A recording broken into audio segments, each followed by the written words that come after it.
Bab 42. Istri untuk sang mafia. Mas, ini benaran kamu? Heran Arumi, seraya menatap Max dengan kedua mata yang melebar dan mengerjap beberapa kali. Sungguh menggemaskan, hingga Max tanpa sadar tersenyum lebar. Bukan, tapi Jin, jawab Max, dengan kelakar sambil tersenyum. Nyatanya, hal itu membuat Arumi semakin merasa aneh. Suaminya yang dia kenal sebelumnya tidak pernah tersenyum apalagi bercanda. Astagfirullah. Apa ada masalah dengan kepalanya? Kenapa, Mas jadi berubah begini setelah sadar dari komanya? Batin Arumi, bertanya-tanya seorang diri. Dia tak berani bicara di luar hatinya takut, Max tersinggung. Arumi masih ingat dengan benar bagaimana watak suaminya itu, dan bagaimana respon seorang Max jika marah. Mas, jangan asal kalau bicara. Memangnya mau Arumi bacakan ayat kursi, ucap Arumi sambil mengerucutkan bibirnya. Hei, jangan menggoda suamimu yang sedang sakit ini, celetuk Max. Menggoda gimana? Memangnya apa yang Arum lakukan? Tanya Arumi bingung, terlihat dari keningnya yang berkerut serta alis yang menukik tajam. Tadi, bisbirnya maju, mau minta kiumkan. Goda Max, sengaja. Dia suka melihat kala istri cantiknya ini merajuk. Ah, tidak. Arumi mendelik, dan spontan langsung menggeleng dengan cepat. Menolak keras dugaan yang ada di dalam kepalan suaminya itu. Mana ada kayak gitu. Sama sekali gak ada niat seperti itu, sungguh. Tambah Arumi lagi menegaskan. Kelakuan Arumi kembali membuat Max tersenyum. Kali ini disertai kekehan pelan. Hal tersebut membuat Arumi kembali melongo. Benar-benar ada yang tidak beres, pikirnya. Kenapa kamu seperti terlihat bingung begitu? Memangnya orang yang memiliki niat untuk berubah menjadi lebih baik itu, aneh ya? Cecar Max. Ucapannya barusan lantas menyadarkan Arumi dari keheranannya. Astagfirullahaladzim. Jadi, Mas sungguh-sungguh ketika mengatakannya barusan? Tanya Arumi memastikan.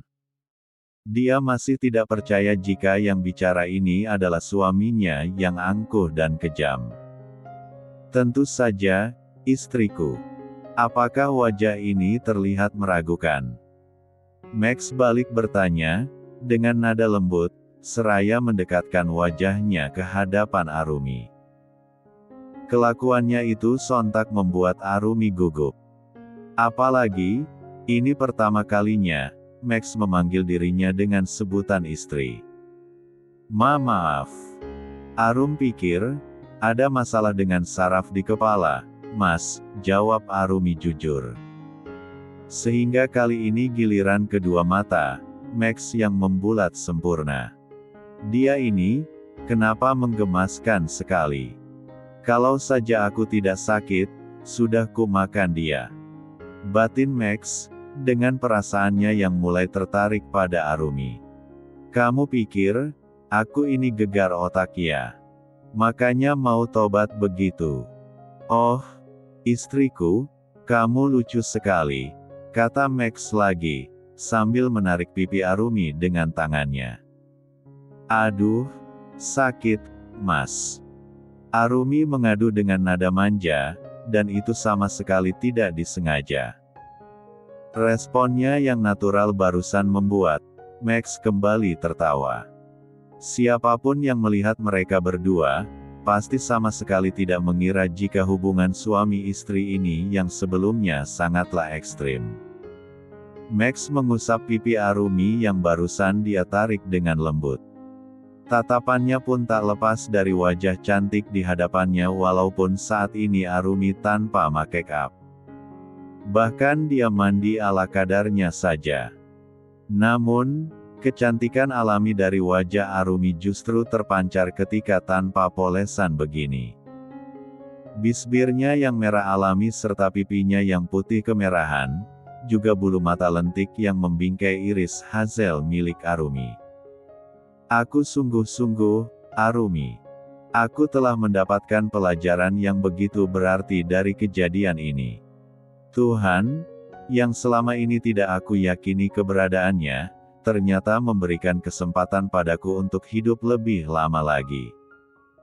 Aku ingin membalas budi baikmu, dengan menjadi suami yang membahagiakanmu, serta mampu melindungimu, tutur Max, tulus dan jujur. Bahkan tatapan hangatnya mampu melelehkan kristal bening yang menumpuk di pelupuk mata Arumi. Masya Allah. Allahu Akbar. Alhamdulillah. Arumi hanya mampu mengucapkan kalimat thoyyibah seraya membekap mulutnya. Dia menangis terharu setelah mendengar penjelasan dari suaminya. Pantas saja, dokter sempat mengatakan kehilangan denyut nadi Max kala itu. Ternyata, suaminya sempat mati suri. Bismillah, Mas. Jika memang benar begitu, maka kesempatan ini harus dimanfaatkan dengan sebaik-baiknya. Mas, hanya sebagai kecil dari umat manusia yang mendapatkan kesempatan itu. Pasti ada kebaikan, Mas, yang menjadi pertimbangan Allah. Allah Maha Tahu, semua ini pasti ada hikmahnya di kemudian hari, ucap Arumi dengan suara yang bergetar serta air mata yang terus berjatuhan. Ingin rasanya ia memeluk pria yang berstatus suaminya ini. Saking bahagianya. Seakan tahu apa yang ada dalam pikirannya, Max membentangkan kedua tangannya seraya tersenyum. Boleh minta peluk? Tanya Max, dengan mimik wajah polosnya. Arumi sontak mengangguk kemudian menghamburkan teh, buhnya ke dalam dekapan Max. Pertama kalinya, Arumi berada dalam pelukan seorang pria bertubuh gagah dengan dada bidang yang terbuka. Masya Allah, nyamannya. Jadi, begini rasanya dipeluk orang tampan, batin Arumi girang. Bab 43. Dikarenakan keadaan Max yang sudah membaik, maka dokter memutuskan untuk memulangkan dirinya. Sebab itulah, Arumi harus melunaskan biaya pengobatan selama beberapa hari ini. Arumi kembali didera kebingungan, lantaran harta yang dia miliki hanya tinggal 1 batang emas murni. Di mana Arumi sendiri tidak tahu berapa beratnya. Akan tetapi, Arumi tidak patah arang. Wanita solihah itu yakin kalau Allah akan memberikan jalan baginya. Maaf, sekali lagi aku telah menyusahkanmu, ucap Max, pelan setelah Arumi selesai sholat zuhur siang itu. Arumi memang memutuskan untuk sholat di dalam kamar perawatan suaminya, ketimbang di musola. Karena kebetulan, pasien hanya tinggal Max dan 1 orang tua saja di pojokan sana. Sementara Naima, dianjurkan oleh Arumi untuk istirahat di musola rumah sakit saja. Tidak ada suami yang menyusahkan istrinya, Mas, ucap Arumi dengan senyum yang menghias wajahnya, acap kali ia berbicara. Max menghela napasnya. Kerisauan di kedua mata Arumi tidak mampu membohonginya. Kalau tahu begini, lebih baik aku mati saja, bukan? Kau bisa kabur dan tidak perlu memikirkan biaya pengobatanku. Sepertinya aku salah mengajukan permohonan pada sosok misterius itu, ucap Max dengan raut wajah penuh sesal. Sebuah ekspresi yang tidak pernah ia guratkan seumur hidupnya. Ucapan Max barusan, langsung mendapatkan respon kaget dari Arumi. Wanita itu bahkan spontan berdiri sambil mengucapkan istighfar dengan suara bergetar. Arumi memberanikan diri untuk menggenggam tangan suaminya yang sudah tidak terhubung dengan selang infus lagi. Sesulit apapun yang akan kita hadapi, Arumi sangat bersyukur, Allah telah memberikan Mas kesempatan untuk hidup lebih lama lagi. Kita tidak boleh berhenti berharap atas rahmat dan pertolongan dari Allah.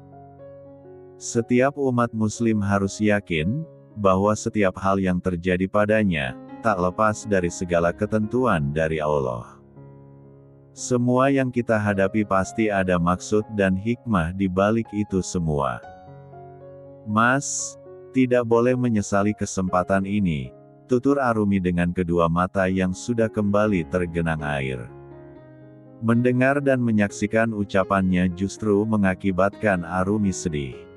Max kembali didera sesal. Dia sungguh merasa perasaan yang sama sekali belum pernah ia rasakan seumur hidupnya.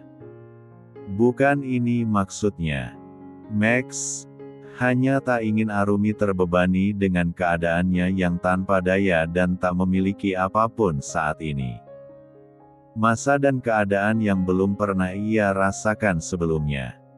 Max ingin bicara, namun yang ia rasakan justru tercekat pada tenggorokannya.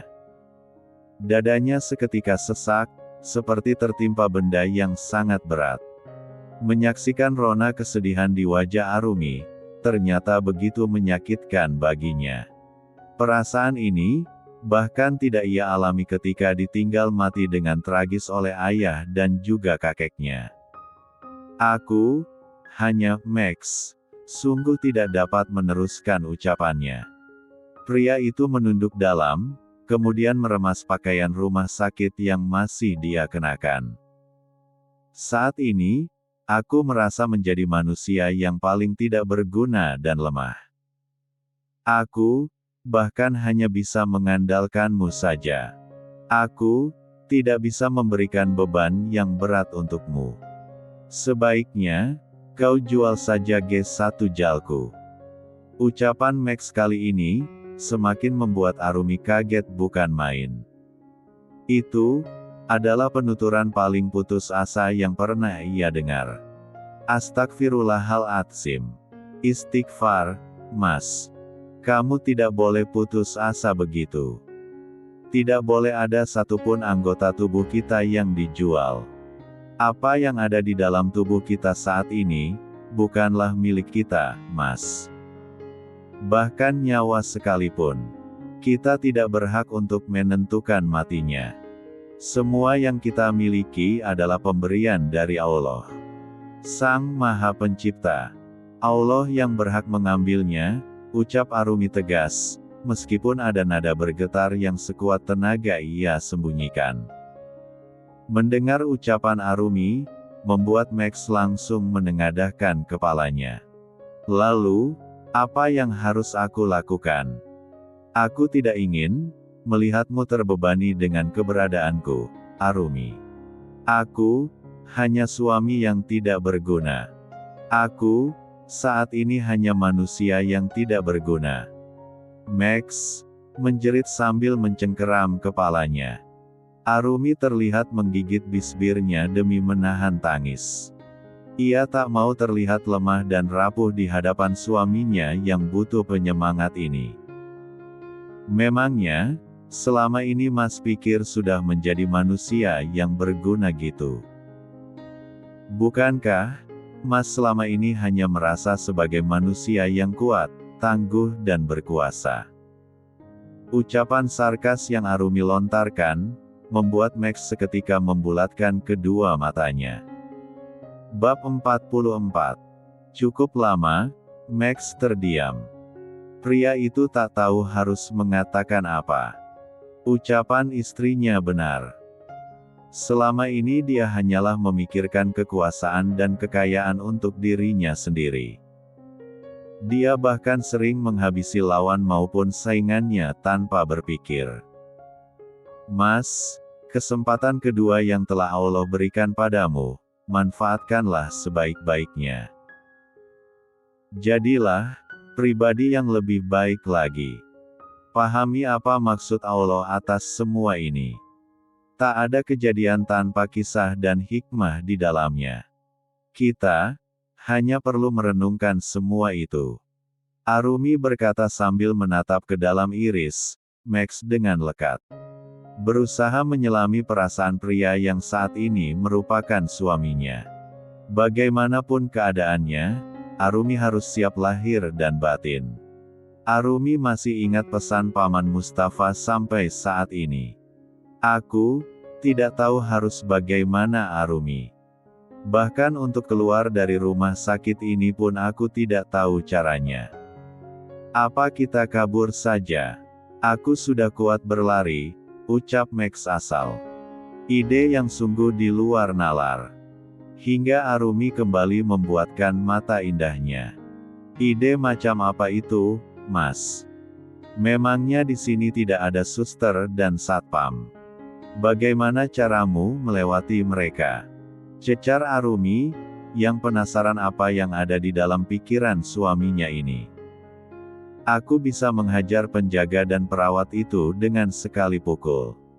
Tenagaku sudah kembali, jawab Max dengan percaya diri. Dia bahkan terlihat mengepalkan salah satu tangannya. Astagfirullahaladzim. Arumi memukul keningnya, kemudian menggeleng. Itu namanya kekerasan, Mas. Jahat. Kamu tidak tahu diri dan terima kasih kalau menggunakan cara seperti itu. Apa kamu lupa, bagaimana tindakan para tim medis dalam menyelamatkan nyawamu saat itu? Tegas Arumi, menohok sudut hati Max yang masih sedikit bersih dan lunak. Kan, tidak ada jalan lain. Mau bagaimana lagi? Max kembali asal bicara. Hingga Arumi kembali menghela napas kasar, sambil mengusap dadanya. Mas, jika kamu ingin menjadi orang yang lebih baik lagi, maka mulai saat ini pikirkan cara yang baik-baik. Bukan cara kriminal. Lupakan kebiasaanmu selama ini. Perlahan-lahan, kamu pasti bisa, ucap Arumi, dengan senyum yang kembali ia nampakkan di wajah cantiknya. Pria seperti Max memang harus dinasihati pelan-pelan. Suaminya terlanjur hidup lama di bawah garis kekuasaan dan kekerasan. Di mana dia bisa mendapatkan apapun dengan cara memaksakan kehendaknya pada orang lain. Aku tidak bisa menemukan cara yang baik saat ini, Arumi. Aku tidak akan bisa keluar dari sini jika kita tidak memiliki uang. Arumi sontak merogoh saku gamisnya. Kita memang tidak memiliki uang, Mas. Tapi, kita punya ini, tunjuk Arumi, seraya menyodorkan batangan emas murni ke atas pangkuan Max. Kedua mata Max langsung membola. Kamu sempat membawa simpananku. Kita bisa menjualnya. Uangnya pasti bisa untuk membiayai sisa administrasi rumah sakit ini. Kita juga bisa hidup layak setelah ini, Mas. Tapi, Arumi sedang berpikir, di mana menjualnya. Apa pikiran orang nanti jika Arum membawa batangan emas ini? Ucapan Arumi membuat ekspresi Max yang tadi sempat senang menjadi sendu kembali. Kamu benar. Kamu tidak memiliki sertifikatnya. Mereka bisa saja menuduhmu mencurinya, ucap Max. Tatapannya cukup dalam pada sosok wanita di hadapannya saat ini. Dalam sepersekian detik, Arumi mendapatkan ide. Wanita itu kembali menatap Max dengan senyumnya yang sangat menawan. Allah memberikan Arum ide. Sebelumnya ada seorang wanita parubaya yang pernah menolong Arum untuk membayar uang muka administrasi tindakan operasimu, Mas. Namanya Ibu Hajar. Dia sedang menunggu suaminya yang dirawat intensif. Beliau mengatakan, jika Arum butuh sesuatu bisa datang kembali menemuinya. Mungkin, saat ini adalah waktu yang tepat bagi kita untuk meminta bantuannya lagi. Arum akan menjual emas ini padanya. Max hanya menyimak apa yang dikatakan dan direncana oleh istrinya itu. Sejak bersama Arumi, dirinya menemukan berkali-kali keajaiban. Mungkin, jika dipikirkan secara logika, dirinya sudah menjadi abu bersama dengan mansion mewahnya itu. Max hanya bisa mengangguk ketika Arumi meminta izin padanya untuk menemui Ibu Hajar. Kebetulan, Arumi melihat Naima dan Ibu Hajar di musola rumah sakit. Ibu tidak menyangka, jika Nona ini bersama kamu, Nak, kata Ibu Hajar yang terlihat sangat senang bisa bertemu dengan Arumi lagi. Iya, Bu. Naima adalah salah satu pelayan suami saya. Akan tetapi, saat ini posisinya sudah sama dengan kami, jelas Arumi, membuat kening Ibu Hajar berkerut tanda bingung. Sama bagaimana, Nak? Sama-sama, kasta biasa, Bu. Tak ada majikan maupun bawahan. Harta suami saya sudah ludes. Dia takkan mampu mempekerjakan Naima lagi. Kami tidak akan sanggup untuk membayar tenaga Naima seperti dulu, jelas Arumi, agar wanita parubaya di hadapannya paham, begitu juga dengan Naima. Arumi ingin, gadis itu berhenti menganggapnya majikan. Ibu mengerti. Harta suatu saat memang akan diambil lagi oleh Sang Maha Kaya. Akan tetapi, tidak ada kemustahilan, jika Allah berkehendak maka kekayaan suamimu akan dikembalikan bahkan berkali-kali lipat, tutur Bu Hajar menenangkan. Amin, Bu. Arumi ingin minta tolong sekali lagi. Boleh. Tanya Arumi yang mana terlihat sekali surat keraguan dari ekspresi serta tatapan matanya. Bu Hajar tersenyum setelah wanita itu mengusap kedua bahu Arumi dengan lembut. Katakan, Nak. Jika ibu sanggup maka akan kulakukan, jawabnya. Arumi mengajak wanita itu untuk duduk di tempat yang cukup tertutup. Dia tak mau ada pandangan ingin tahu dari orang-orang yang tidak berkepentingan. Arumi langsung mengeluarkan emas batangan dari dalam sakunya. La mengatakan bahwa inilah sisa harta kekayaan suaminya. Arumi juga menceritakan bahwa, Max harus secepatnya melunasi biaya pengobatan selama di rumah sakit. Alhamdulillah. Masih ada harta yang Allah perkenankan untuk kalian miliki. Walaupun habisnya di rumah sakit ini. Tapi tidak apa-apa, ketimbang tidak sama sekali. Ibu, tidak memiliki uang yang cukup untuk membayar hartamu ini, Nak. Akan tetapi, Ibu ada channel agar kamu bisa menjualnya tanpa sertifikat dan tanpa banyak pertanyaan, ucap Ibu Hajar lagi, yang sontak mengembalikan senyum Arumi. Bu Hajar kembali memanggil anaknya. Kemudian pria yang sudah berkeluarga itu mengantar Arumi ke sebuah toko agar bisa menjual emas batangan itu dalam waktu cepat. Pemilik toko sempat kaget karena keluarga Wijaya memiliki emas yang tidak ada sertifikatnya. Akan tetapi, putra Ibu Hajar menegaskan dengan alasan yang cukup bisa dipercaya. Saat ini, Arumi sudah memegang uang hasil penjualan emas tersebut. Terima kasih ya, Pak. Semoga Allah senantiasa limpahkan kebaikan kepada keluarga Anda, ucap Arumi dengan rona bahagia. Dia bisa segera membawa suaminya keluar dari rumah sakit kemudian memboyong ke rumahnya di kampung yang telah lama dia tinggalkan. Jangan sungkan. Mohon doanya, agar ayah saya juga cepat pulang dari rumah sakit, ucap putra Ibu Hajar dengan sorot mata penuh harapan. Semoga Allah berikan ketentuan yang terbaik untuk ayah Anda ya, Pak, kata Arumi seraya mengatupkan kedua tangannya di depan dada. Naomi pun melakukan hal yang sama. Gadis itu juga ikut senang karena tuannya sebentar lagi akan kembali sehat. Arumi kembali ke rumah sakit.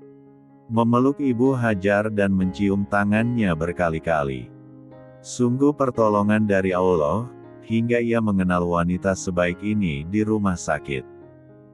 Arumi menyempatkan diri untuk menemui Tuan Wijaya yang terbaring lemah dengan segala peralatan medis di tubuhnya. Arumi melafazkan doa demi kesembuhan pria itu. Hingga tak lama tubuh Pak Wijaya menegang.